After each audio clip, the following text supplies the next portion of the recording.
悟空さんはなぜこれ以上の強さを求めるのですか？この冥の力の大会で他の宇宙のとんでもねえ奴らに会ったから俺は燃えてんだ。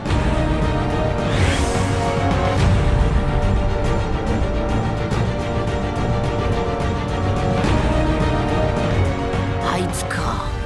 何者かわからんが凄まじい気だ。やれブロリー。なんだこいつ、戦いながら学習してやがる。素晴らしい。なんという戦闘力。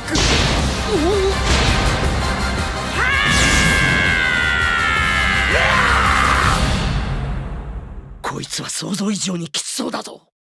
ああ、ワクワクすんな。